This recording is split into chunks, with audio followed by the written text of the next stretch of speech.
You know that social media is an important part to business, but do you know that you can also use this to attract your ideal client? Today, I'm going to give you some tips on better ways that you can actually attract your ideal client using Instagram and other social media platforms. Hi there, my name is Jessie. I am an event coordinator and the founder of the Green Eyed Ambition platform. I have been doing event planning now for over 10 years, and I like to support other professionals that are in the food and event space to being able to grow your business, get organized, and scale to the next level.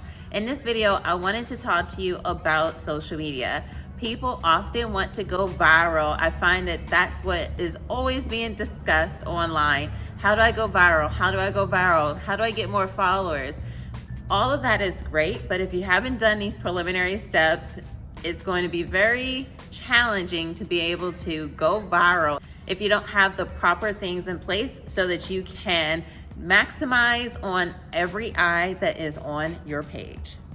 Social media can help you get visibility on your business, which is great, but likes and follows do not equate sales. Say it with me. Likes and follows do not equate sales. Getting eyes on your page is one thing. Turning those eyes into actual leads or consultations is another thing. And the steps that you have in place to actually convert those leads into customers is another part of this journey. Social media is not your marketing plan. It is a tool that you use to grow your business. The first part to using social media to attract your ideal client is to create an actual strategy. The strategy isn't just to go viral. Understanding what are you going to be posting, how often you're going to be posting, where are you taking people to are key parts to your actual strategy, because it's not just getting the eyes, it's where are you going to take these people. Because I have seen and witnessed third hand when I've seen people have all of this new traffic come to their page, but then nothing next. It's just crickets and a whole bunch of followers. I know we've all seen that, one or two people. The strategy will help you of understanding how are you going to monetize your platform. We are not just trying to get Instagram famous so we can have celebrity this, that, and other in our title. If you're not doing your business to create money, then that's one thing. But if you're looking to use your social media to actually increase your revenue, then it's important to actually have a strategy. The second part is that once you have actually created your strategy and figured out what you're going to be doing, next you want to start engaging with your ideal client and creating content that they want to see. This is important because I often find that people that are complaining about not getting enough sales off of their page, especially in the food space, it's because you may be showcasing food that are low cost point. You may be getting a lot of people on your page that are not able to actually afford your products. So you want to make sure that you're engaging with customers and engaging with content that your target audience and who you want to attract into your business are going to actually be attracted to. So for example, let's say you are a private chef and you want to work with professionals that have a certain kind of income and are looking for a specific kind of food preference. If you're only showing fish fries, that person is not going, if they come onto your page, that person is not going to know that you're able to serve them. So the second part to this is really understanding that you're creating content that they want to see. And once you can do that, if you're getting those likes, if you're getting those shares, if you're getting those people that are actually coming to your page, what will happen is that they're going to be now more inclined to follow and keep eyes on what types of services that you provide. The third part is now starting to use hashtags that are going to attract that audience and make it easier for you to be found. This actual video came about because I was on my Instagram stories talking about some of the shortcomings that often occur with small businesses that are in the food and event space on how to attract their ideal client. Because when I am looking for people to source, because I am the event coordinator, it's hard for me to find people. So I know that everyday customers are probably having the exact same issue as I'm having. For example, if you're just using private chef as your actual hashtag, or you're using food hashtag or lobster hashtag or these random hashtags, but you aren't using hashtags that are specific to your region, you're doing your business a big disservice. Because if your customer has to guess on where you're located, a lot of people now are too lazy to take the extra step to go now onto your website, to go into these different steps to say, hey, where are you located? One of the ways that I personally try to find people is if I know I'm looking for a caterer that is in Miami, I look up hashtag Miami caterer, hashtag Miami private chef, hashtag Miami small business. I go through a bunch of different hashtags to try to find businesses that are specific to that area.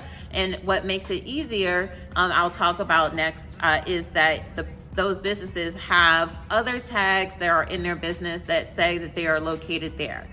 It's important to have local hashtags that are easily accessible for someone to search, because if someone's looking for you and you're not using hashtags that are in that area, you will definitely make your business a lot harder for people to find. I know I personally have gotten frustrated because when I'm looking up hashtags that are for a specific region and the chef is not local, because I'm looking for the chef that's local into that area, but they know that the chefs that are local into those areas aren't actually using the hashtag. So what they're doing is monopolizing on people not doing it, and they're getting your business because you're not using the right hashtags. So you want to make sure you're using a cluster of hashtags that are specific for your area. So if you're in Birmingham, you want to use Beham Chef, Beham Caterer, Birmingham Business.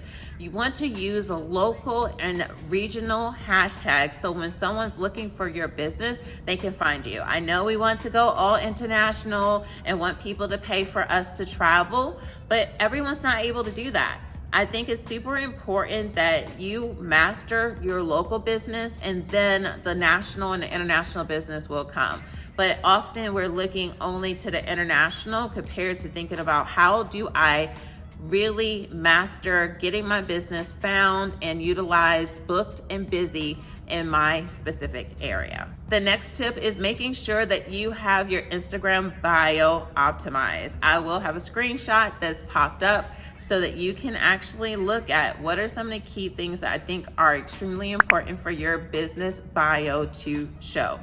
The first thing you really want to make sure is that your title has where you're located and then the service. So if you are a Dallas private chef, you want to make sure you have Dallas private chef.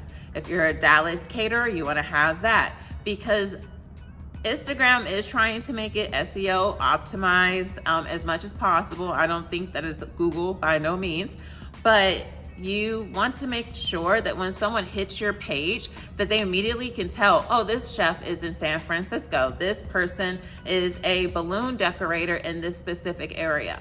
You want to optimize your bio so that when people find you, that they'll know where you're located. Because if I have to now go onto your website, which a lot of people still don't even have on their website, where they're located. I don't know why we're making where we're located so hard for people to find, because if you, and here's something about that too. If you're finding that most people, you're doing all these requests and people aren't even in your area, that's a good indicator that it's time to actually start putting where you're located on your platforms. Because if you're getting leads and you're getting all these inquiries, or you're getting all these followers and they're not even in your area, you probably are not using hashtags, or you don't have your bio optimized for your local and regional business. So you want to go through, make sure your name has actually the location in which you're located so that people easily can see and find you. You also want to make sure you have what types of services you provide in your description. You don't want it to be super long and wordy, but you do want it to be that when people come to your page, they can tell you're serious and that they understand a little bit more about your brand. Also in your bio, you want to then have a way for people to then connect and contact you. My favorite platforms for that type of stuff can be Linktree, Sociotab, or you can house it on your actual website so that people are able to contact and reach out to you further. The next part is making sure you have your actual website in your bio. I kind of talked about it on the last post, but you do want to make sure that people have a way of going further with you. If you don't have an official website created, I highly recommend you creating a landing page within a platform that you use for contact forms. I personally use HoneyBook. You know, I'm a big fan of HoneyBook. Right now, they're having a promotion for anyone that wants to set up a free account and set up a new account for $1 a month. I would recommend you clicking on the link that's in my description so you can take advantage of that. And if you don't have HoneyBook, but you maybe have a website contact form, you can use that. But you want to have different ways to reach out to you, as well as for people to sign up for email marketing. I've often spoke about why email marketing matters for us in the food and event industry, but most importantly, it nurtures people. Just because someone found out about your page today doesn't mean that they're going to immediately book. But also, you don't want it to be that because someone inquired today and it wasn't a good fit, but you don't follow up with that person for future business, that's going to be a disservice. So what I recommend is having an email marketing system so that even if someone does not book you today, they still get correspondence to you. Because it's been times where I have personally been like, I can remember this person's face, the person's not using the right hashtags, which started this whole rant. They aren't using the right hashtags. So I was like, oh man, I really want to reach out to the chef. I think I have an opportunity for them. And I was like searching through hashtags and I'm like, I do not know what this chef's hashtag was.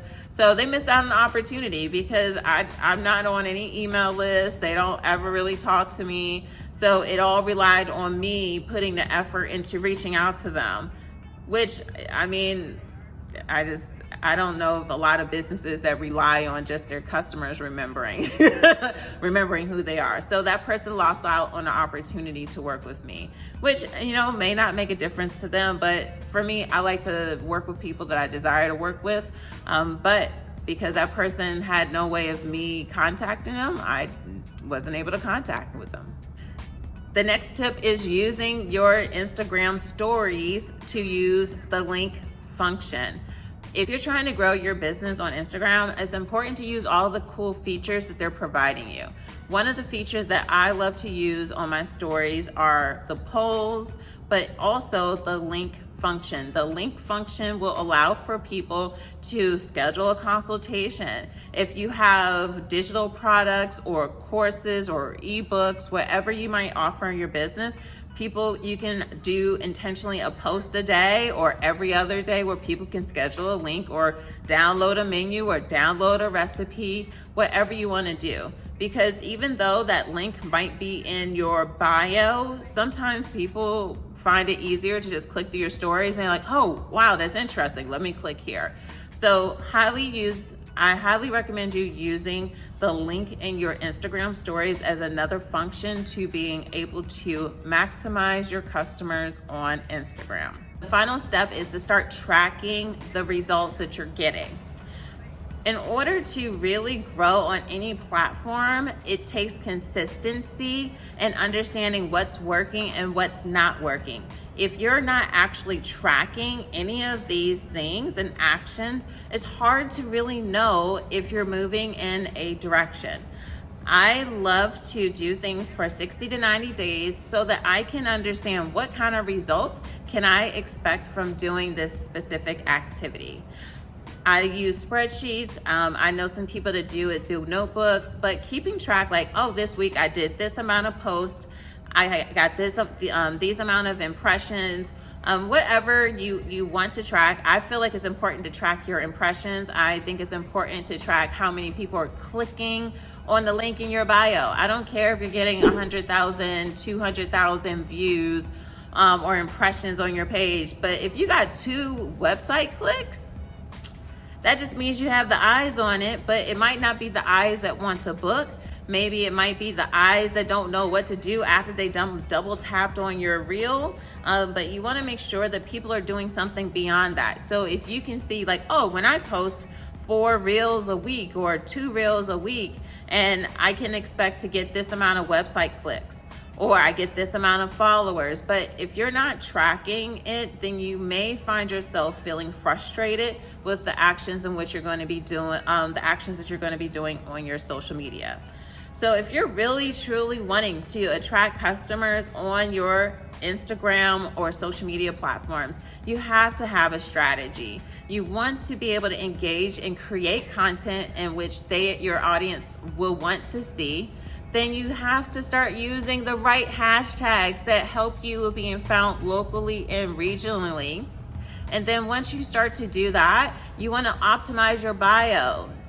But your bio is going to help people to know, do I want to follow this person, or do they have the services in which I really want to use? And then you want to then have a website that's taking people to a place. We don't want to keep people only on Instagram. And that's when I even mentioned it's important for you to use email marketing to keep people engaged, because if Instagram decides to close down today and all you were doing was banking on your Instagram page, I don't recommend that. And then of course, you want to measure your actions. I think that these tips can be extremely helpful for those of you that may be finding yourself stuck, or you're wanting to get more people onto your actual business platform. Our goal is to make money with the platform and not just housing people on Instagram. We're using these people to become leads into our business that helps us with hitting our financial goals and helps us with keeping booked and busy. If you're finding tips like this helpful, please remember to subscribe to this channel. And if you need more information and tips on how to grow your business, please reach out to me about my strategy sessions, where we'll be able to talk one-on-one for 90 minutes about your business, where you're going, and where you feel stuck, so that you can have a breakthrough in your business. As always, it's great talking to you, and that's it for today. Peace.